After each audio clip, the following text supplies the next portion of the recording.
من این چه ماشین بود است که از پنجکن تا اینجا 28 بار آبش بکشیدن ماشین کلانده همه ماشین نمیخرم در کاری من به ماشینم مرتب چقدر بخری؟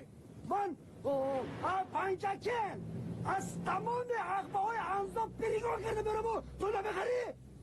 آقای مراد من این ماشین برای خودم نمیخرم برای خودم نه من این ماشین برای سنم جان میخرم اتوبیسون کرده شده این بسید گوش کن خاطری در اقیانوس آرام خدمت کردنمان انا همین ماشین 4000 کبوتر بمیخرم خواهی همین نخواهی 4 طرفت قبله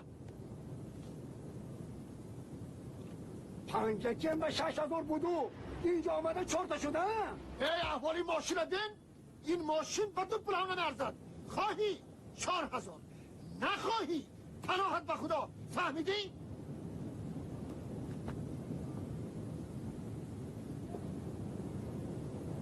دستته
در همین جا هم ما را یافت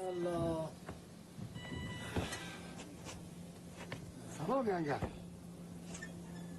چه مجون؟ نمتو؟ آقای مراد بیرون به انتظار شما مناظر میبینم شو؟ مالش؟ نیمه جان انا این میوه ها را من برای تو از پنجکن آوردم ты старше отшел. Это что такое? Ну-ка уберите. Здравствуйте. Уберите, здравствуйте. Уберите нельзя, не положено. Вы что? И вообще освободите помещение. Тихий час у больного. Принимать процедуры пора. Апа, я вас очень прошу, освободите помещение, приходите завтра.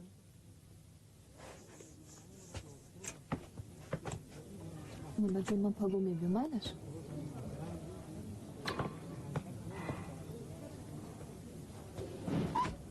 من هم میبیم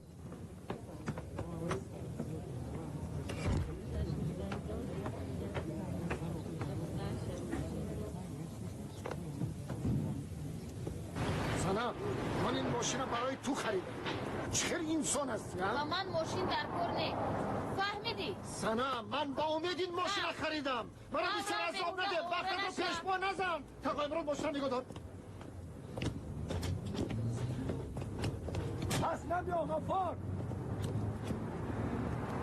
سنا من از گلستان یک فرم خریدم مرغ ایندیو پروری من حتی ریشم رو برای تو شده تراشیدم نه خود این رو هم نفهمیده باشی نه خدا در کار نریشتم ریشم به تو در کار نباشد با من در کار بود مرا از روی ریشم حرمت و احترام حرمتت به خدا ایستا یک انصاف کنم فارس آخر من یک زن گرفتم نشد دو زن گرفتم نشد امیدم به تو بود همه خلکون میگردم از سر قاقم پیش همون زنهایت رو مرغ پروری کن تمام غفار چی گرم یا بس مقصود براتن مویاره بس بس کورو برامو کجا بروی تو؟ اسپاسی تو کشاله شده گردم کی تو که اسپاسی من کشاله شده گرد همین رفتن گیر من برای سرمجان ما شین خریداری بدم ماشین چی شده؟ ماشین سری گوره برم گم شما سرم ماشین دست سرم